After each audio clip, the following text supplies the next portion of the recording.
Hello दोस्तों, मेरा नाम है डॉक्टर सोनिया राप्ती। ऐसा मेरा मानना है कि अक्सर 10th और 12th के बाद बच्चों को ये नहीं पता होता कि उनको करियर में क्या करना है, आगे किस टॉपिक पे या कौन सी एजुकेशन लेनी है, उनको करियर बनाने में किस फील्ड में जाना चाहिए, उनको कॉलेज में एडमिशन लेना चाहिए या कोई स्किल बेस्ड कोई डिप्लोमा करना चाहिए, क्या उनको करना है, उनको समझ नहीं आता। मुझे लगा कि एक यूट्यूब चैनल मुझे बनाना चाहिए जिस पे लोगों को मैं बताऊं, ख़ास तौर पे बच्चों को, कि आगे उनको ज़िंदगी में 10th और 12th के बाद किस फील्ड में जाना चाहिए। वो मैंने ही बनाना इसलिए ज़रूरी समझा क्योंकि मैंने 2011-12 में +2 की थी।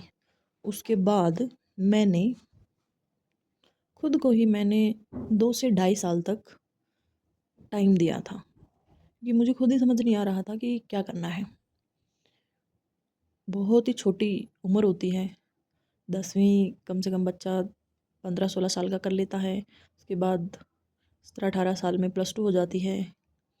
क्या समझ आती है बच्चों की कि क्या पढ़ना चाहिए, कुछ भी नहीं, गुमराह हो जाते हैं बच्चे। तो ऐसा ही मुझे समझ नहीं आया क्या करना है। मैंने कंप्यूटर में एडमिशन लिया। स्टार्टिंग में बेसिक कंप्यूटर में मैंने एडमिशन लिया, उसके मैंने एग्ज़ाम दिए।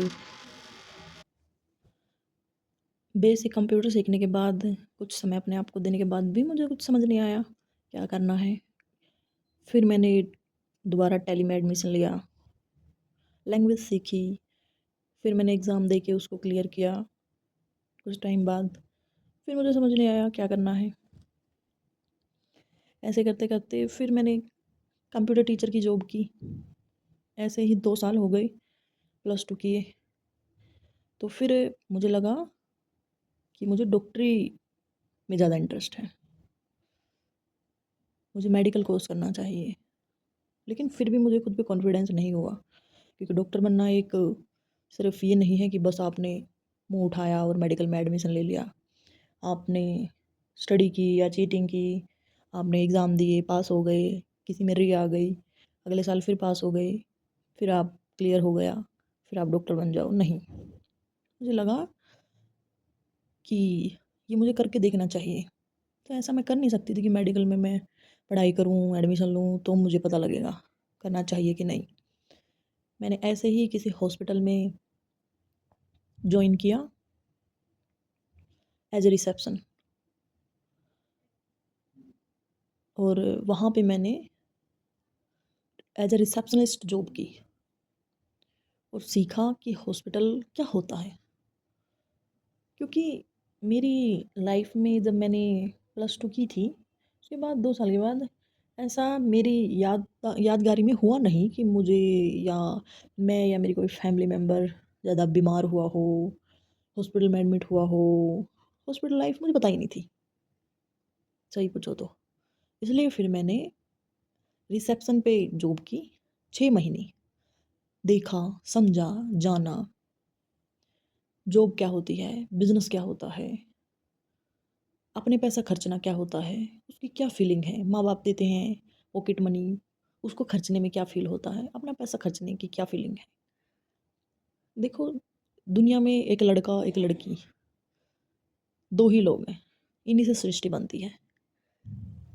लड़की को ये करना चाहिए, लड़के को वो करना चाहिए, लड़की को ऐसे कपड़े पहनने चाहिए, लड़की को वैसे पहनने चाहिए, उसको ऐसे रहना चाहिए, बाकी सब मिथ है। दोनों को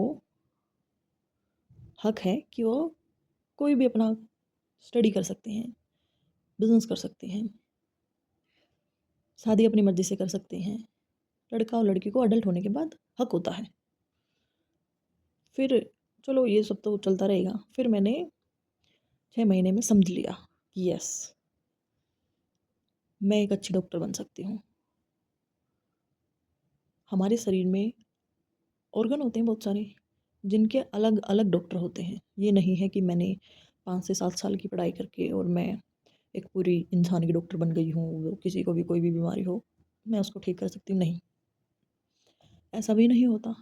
डॉक्टर भी अलग अलग होते हैं, आँखों का अलग है, कान का अलग है, जनरल फिजिशियन अलग है, सर्जन अलग है, गायनिक अलग है, सब फील्ड अलग होती है। इसमें भी सिलेक्ट करना पड़ता हमें। 6 महीने मुझे जानने में लग गया कि मैं किस फील्ड में जा सकती हूँ। फिर मैंने डिसाइड किया कि मुझे ये कोर्स करना है। मैंने कोर्स किया नेचुरोपैथी का। उसके बाद मैंने एमडी की। फिर मेरी ही क्या स्टोरी मैं सुनाऊँ आप लोगों को। मतलब अब तो चैनल बना लिया है। आप लोगों से बातें करने का एक हफ्ते में एक दिन तो शायद मिल ही जाएगा मुझे, अपने बारे में भी बताने का और आप लोगों के बारे में भी बताने का कि 10th और 12th के बाद क्या करना चाहिए। मेरी तरह आप लोगों के भी 2.5 साल वेस्ट ना हो। 10th और 12th करने के बाद हमारा टाइम काफ़ी कीमती होता है, ऐसे ही हमें ज़ाया नहीं करना चाहिए। कुछ लड़के और लड़कियां ऐसे होते हैं जिनको पेरेंट्स का दबाव होता है, शादी भी जल्दी करनी होती है, सेटल भी जल्दी होना होता है, किसी पे घर की जिम्मेदारियां होती हैं। इसलिए मेरा मानना है कि किसी भी बच्चे का इतना ज़्यादा टाइम ख़राब नहीं होना चाहिए। तो आज की ये वीडियो मैं यहीं ख़त्म करती हूँ। दोबारा मैं आप लोगों से बातें करती हूँ एक नई वीडियो के साथ, और उसमें मैं आप लोगों को बताती हूँ कि हमें क्या करना चाहिए।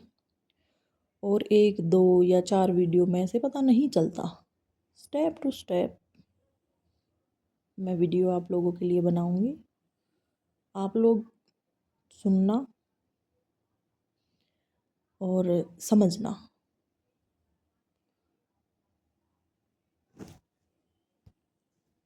और सोचना, अपने पेरेंट्स के साथ भी वीडियो शेयर करना, उनको बताना कि आप लोगों ने कुछ डिसीज़न लिया है या आप लोगों को ऐसा लगता है कि ये करना चाहिए, उनको बता के तो आप लोग अपना कुछ स्टेप आगे अच्छे से ले सकते हैं।